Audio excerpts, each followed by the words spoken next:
Welcome back today match prediction and highlight. তো কেমন আছো তোমরা? আজকে আমি আলোচনা করবো সুপার স্ম্যাশ 2023-24 ম্যাচ নাম্বার 13 নম্বর ম্যাচ, যেটা খেলা হবে অকল্যান্ড ভার্সেস ওয়েলিংটন। খেলাটা হবে কাল 4 ডিসেম্বর 4 জানুয়ারি 2024 ইন্ডিয়ান টাইমে সকাল 8:30 AM এ খেলা। আর যদি আমি নিউজিল্যান্ডের লোকাল টাইম দেখি, নিউজিল্যান্ডের লোকাল টাইমে এটা বিকেল 4টে PM এ খেলা। খেলাটা হবে অকল্যান্ডে, ইডেন পার্ক আউটার ওভাল, অকল্যান্ডে খেলা। তো প্রথমে আলোচনা করব অকল্যান্ডের ওয়েদার আপডেট নিয়ে। যদি ওয়েদার দেখি, এখানে নো রেন, 0% চান্স আছে রেন হবার, তবে পার্টলি ক্লাউডলি ওয়েদার থাকবে, মেঘলা ওয়েদার থাকবে, আর ফুল 20 ওভার খেলা হবে। তবে এখানে যে অকল্যান্ডের টাইমে বা নিউজিল্যান্ডের টাইমে বিকেল 4টে PM এ খেলা হবে, এই সময় 22°C আছে।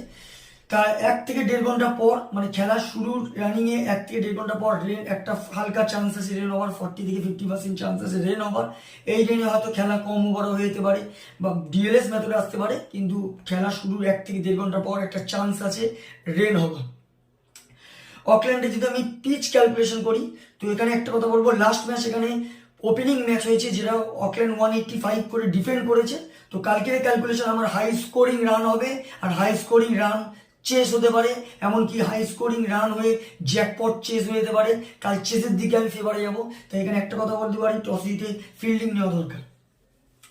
তো এখানে যদি আমি অকল্যান্ডের প্লেয়ার লিস্ট দেখি, Martin Guptill, Finn Allen, Sean Solia, Robert O'Donnell captain, James Neesham, Cam Fletcher wicket keeper, Ryan Harrison, Danru Ferns, Louis Delport, Nikit Perera, আর বেন লিস্টার।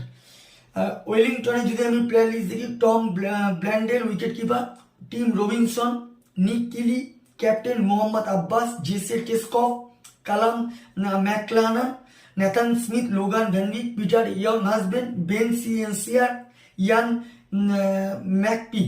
তো দুটো টিমের আমি প্লেইং 11 বলেই দিলাম। লাস্ট ম্যাচ যদি পারফর্ম দেখি, অকল্যান্ড লাস্ট ম্যাচ লস্ট হয়ে আছে ওটাগোর কাছে। অকল্যান্ডের হয়ে লাস্ট ম্যাচ সব থেকে হাই স্কোর করে রবার্ট ওডোনেল, 35 রান। আর যদি বোলিং পারফর্ম দেখি, সব থেকে উইকেট টেকার ইকোনমিক বল করে লুইস ডেলপট, 16 রান দিয়ে 3 উইকেট নেয়।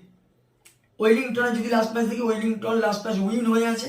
ওয়েলিংটনের লাস্ট ম্যাচ সব থেকে হাই স্কোর করে টম ব্র্যান্ডেল উইকেট কিপার, 71 রান। আর যদি বোলিং পারফর্ম দেখি, সব থেকে উইকেট টেকার ইকোনমিক বল করে পিটার ইয়াং হাসবেন্ড, 21 রান দিয়ে 3 উইকেট নেয়। তো যাই হোক, এখানে যদি আমি পার্সেন্টেজ ক্যালকুলেশন করা হয় অকল্যান্ড আর ওয়েলিংটনের মধ্যে, আমি আমার দিক থেকে এখানে 50-50 দেবো। 50-50 পুরো চান্স, দুটো টিম ব্যালেন্স, দুটো টিম যথেষ্ট ডেঞ্জার। তো এখানে আমার প্রেডিকশন, কালকে match winner Wellington win this game, Wellington এই ম্যাচ জিতবে। আর যদি এখানে টপ ফ্যান্টাসি পিক দেখি কারা কারা এই ম্যাচে পারফর্ম করতে পারে, অকল্যান্ডে যদি টপ ফ্যান্টাসি পিক দেখি, Finn Allen, Robert O'Donnell, James Neesham আর কাম ফ্লেচারকে টপ ফ্যান্টাসি পিকের মধ্যে রাখবো।